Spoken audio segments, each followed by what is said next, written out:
আমার নিজের বিয়ের মঞ্চে আমার বোন আমার লেহেঙ্গা পরে আমার হবু স্বামীর হাত শক্ত করে ধরে হেঁটে এসে হাসতে হাসতে বলল, সারপ্রাইজ, আজকে আমরা বিয়ে করছি। সে যা বুঝতে পারেনি তা হলো সে ঠিক সেই মুহূর্তে আমার সাজানো খেলায় পা দিয়েছে। বিয়ের হলটা ভর্তি আত্মীয় স্বজন, পাড়া প্রতিবেশী, আব্বুর অফিসের লোকজন, আম্মুর বান্ধবীরা, প্রায় ৩০০ মানুষ। মঞ্চে ফুল দিয়ে সাজানো ব্যাকড্রপ, লাইটিং, ক্যামেরাম্যান, সব কিছু ঠিকঠাক, শুধু একটা জিনিস ছাড়া, আমি তখন কনের ঘরে সাধারণ একটা শাড়ি পরে দাঁড়িয়ে আছি, কারণ আমার কনের লেহেঙ্গাটা গায়েব।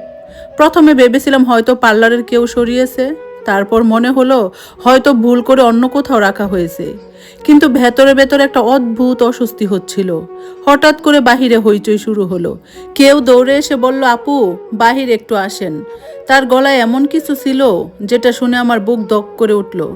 আমি আর কিছু না ভেবেই ছুটে গেলাম মেন হলের দিকে। তারপর সব কিছু থেমে গেল।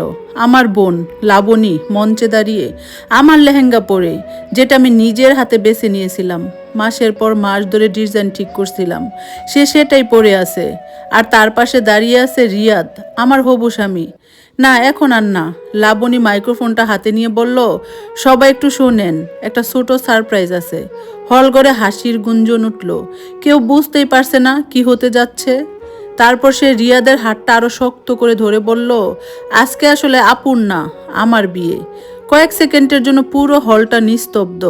তারপর ফিসফিসানি শুরু হলো। কেউ অবাক হলো, কেউ শকড, কেউ আবার আগ্রহ নিয়ে তাকিয়ে আছে কি হয় এখন। আমার আম্মু উঠে দাঁড়িয়ে হাততালি দিলেন। যা হওয়ার তাই হয়েছে, তিনি বললেন, যেন এটা আগেই ঠিক ছিল। আমার মাথার ভেতরটা ঝাঁকুনি খেলো। আম্মু জানতেন।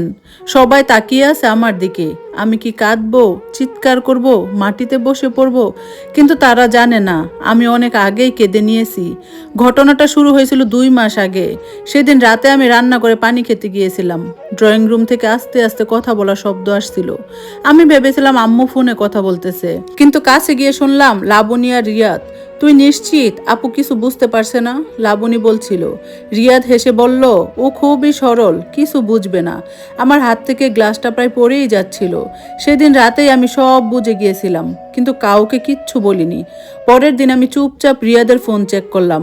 হোয়াটসঅ্যাপ, মেসেঞ্জার, সব জায়গায় একই গল্প, ছবি, ভিডিও, মেসেজ। তারা অনেক দিন ধরে আমার পেছনে সম্পর্ক চালাচ্ছিল। আমি চাইলে সেদিনই সব ভেঙে দিতে পারতাম, কিন্তু আমি সেটা করিনি। কারণ আমি জানতাম এই ধরনের মানুষকে শুধু ছেড়ে দিলে হয় না, তাদের আসল মুখটা সবার সামনে আনতে হয়। তারপর শুরু হলো আমার পরিকল্পনা। আমি কিছুই বুঝিনি, এমন ভান করে থাকতাম। বিয়ের শপিং, গায়ে হলুদ, মেহেদি, সব কিছুতেই আগের মতোই অংশ নিলাম। লাবণী মাঝে মাঝে আমার লেহেঙ্গার দিকে এমনভাবে তাকাতো যেন সেটা তারই। আমি শুধু হাসতাম। একদিন ইচ্ছা করে বললাম, এই ড্রেসটা তো আমি খুব কষ্ট করে বানিয়েছি। লাবণী ঠোঁট বাঁকিয়ে বলল, দেখা যাক শেষ পর্যন্ত কার গায়ে যায়।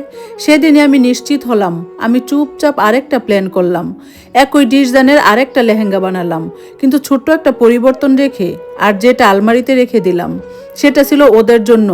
আমি একটা ভিডিও তৈরি করলাম, সব প্রমাণ একসাথে জড়ো করে, কিছু সিসিটিভি ফুটেজ, কিছু রেকর্ড করা কথোপকথন, সব। আজ সেই দিন, সব কিছুই ঠিকঠাক মতোই হয়েছে। ওরা আমার ড্রেস চুরি করেছে, মঞ্চে উঠে ঘোষণা দিয়েছে, সবাই আমাকে অপমান করার জন্য প্রস্তুত। আমি ধীরে ধীরে মঞ্চের দিকে এগিয়ে গেলাম। সবাই নিঃশ্বাস বন্ধ করে তাকিয়ে আছে। আমি মাইক্রোফোনটা হাতে নিলাম। আমি খুব খুশি তোমরা সবাই আজ এখানে এসেছো, আমি শান্তভাবে বললাম। হলঘর একদম চুপ, কারণ আমারও একটা সারপ্রাইজ আছে।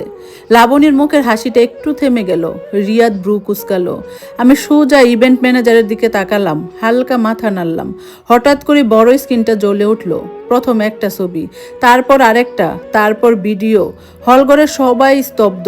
লাবণী আর রিয়াদের মুখের রং বদলে গেছে। আম্মু ধীরে ধীরে বসে পড়লেন। আমি মাইক্রোফোনটা শক্ত করে ধরে বললাম, এটা তো শুরু, কারণ সবচেয়ে বড় সত্যটা এখনো আমি বলিনি। আমার কণ্ঠটা শান্ত ছিল, কিন্তু হলঘরের বাতাসটা ভারী হয়ে উঠেছিল। স্ক্রিনে তখনও ভিডিও চলছে। লাবণী আর রিয়াদ কখনো রেস্টুরেন্টে, কখনো গাড়ির ভেতরে, কখনো আমাদের বাসার ছাদে। এমন কিছু মুহূর্ত যেগুলো তারা ভাবতো কেউ কোনো দিন দেখবে না। পুরো হল নিস্তব্ধ, শুধু ফিসফাস আর চাপা শ্বাসের শব্দ। এগুলো মিথ্যা। লাবণী হঠাৎ চিৎকার করে বলে উঠল। তার গলায় আতঙ্ক স্পষ্ট। আপু এগুলো নিজে বানিয়েছে আমাকে ফাঁসানোর জন্য। আমি ধীরে তার দিকে তাকালাম, কোনো রাগ নেই, কোনো কান্না নেই, শুধু একরকম ক্লান্তি। তুই এখনো মিথ্যা বলবি? আমি শান্তভাবে বললাম। রিয়াদ এবার সামনে এগিয়ে এলো। শোনো সবাই প্লিজ শান্ত হন, সে বলল, যেন সে এখনো পরিস্থিতি সামলাতে পারবে। এগুলো পুরনো কিছু ভুল আমরা ঠিক করে নিতে চেয়েছিলাম। আমি হেসে ফেললাম। ভুল? আমি তার কথা কেটে দিলাম। 2 মাস ধরে গোপনে সম্পর্ক রাখা, আমার বিয়ের প্ল্যান করা, তারপর আমার ড্রেস পরে আমার মঞ্চে উঠে ঘোষণা দেওয়া, এটা ভুল? হলঘরে আবার ফিস শুরু হলো। আমার খালা, ফুপু, কাজিনরা সবাই একে অপরের দিকে তাকাচ্ছে। কেউ কেউ মাথা নাড়ছে, কেউ আবার মোবাইলে ভিডিও করতে শুরু করছে। তুই এত নাটক কেন করছিস? হঠাৎ আমার আম্মুর গলা শোনা গেল। আমি তার দিকে তাকালাম। তার চোখে রাগ, আমার জন্য না, লাবণীর জন্য। মানুষের সামনে নিজের বোনকে অপমান করতে তোর লজ্জা লাগতেছে না? তিনি আমাকে বললেন। আমার বুকের ভেতরটা হালকা কেঁপে উঠল 1 সেকেন্ডের জন্য, তারপর আবার সব কিছু স্থির হয়ে গেল। আম্মু, আমি ধীরে বললাম, আপনি কি আগে থেকেই জানতেন? হলঘরে আবার নিস্তব্ধ, সবাই অপেক্ষা করছে এই প্রশ্নের উত্তরের জন্য। আম্মু কয়েক সেকেন্ড চুপ করে রইলেন, তারপর বললেন, আমি যা করেছি আমার ছোট মেয়ের ভালোর জন্য করেছি। আমার কানে যেন শব্দটা প্রতিধ্বনিত হলো, ছোট মেয়ের ভালোর জন্য? তাহলে আমারটা? আমি জিজ্ঞেস করলাম। আমার গলায় কোনো চিৎকার নেই, শুধু একটা সোজা প্রশ্ন। তিনি চোখ সরিয়ে নিলেন। তুই বড়, তুই বুঝবি। আমি হালকা মাথা নাড়ালাম।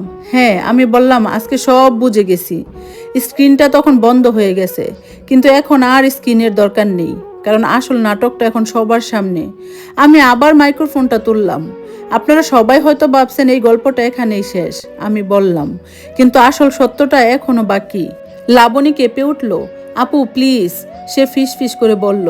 প্রথমবারের মতো তার চোখে ভয়। আমি তার দিকে তাকালাম। ভয় পাচ্ছিস? আমি নরম গলায় বললাম। আমি যখন সব জানতাম তখন কি একবারও ভাবছিস আমি কি অনুভব করছিলাম? সে কিছু বলতে পারলো না। আমি ব্যাগ থেকে একটা ফাইল বের করলাম, সাদা একটা খাম, সবার চোখ এখন ওই খামের দিকে। এইটা, আমি বললাম, শুধু সম্পর্কের প্রমাণ না, এর ভেতরে আছে টাকা পয়সার হিসাব। হলঘরে আবার গুঞ্জন। রিয়াদ, আমি তার দিকে তাকালাম। তুমি কি সবাইকে বলবে বিয়ের খরচের জন্য আমি কত টাকা দিয়েছিলাম? সে চুপ। না, তাহলে আমি বলি। আমি নিজেই বললাম, এই বিয়ের 70% খরচ আমি দিয়েছি। আমার সেভিংস, আমার জব, আমার কষ্টের টাকা। কিছু লোক এবার স্পষ্টভাবে অবাক হয়ে উঠল। আর তুমি? আমি বললাম, তুমি বলেছিলে তুমি বাকি 30% দিবে।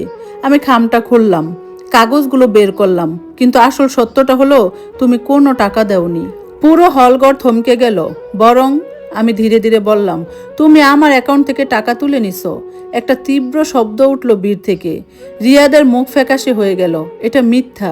সে চিৎকার করে উঠল। আমি একটা কাগজ তুলে ধরলাম। এটা ব্যাংক স্টেটমেন্ট, আমি বললাম, আর এখানে তোমার সিগনেচার আছে। হলঘরের লোকজন সামনে এগিয়ে আসছে, কেউ কেউ কাগজটা দেখতে চাইতেছে। আরও আছে, আমি বললাম। লাবণী, তুই কি জানতিস ও তোকে কি বলেছে? লাবণী হতভম্ব। কি? আমি তাকালাম তার চোখে। ও তোকে বলছে আমি নাকি ওকে বিয়ে করতে জোর করছি, তাই না? লাবণী ধীরে মাথা নাড়ল। আমি হেসে ফেললাম, কিন্তু সেই হাসিতে কোনো আনন্দ নেই।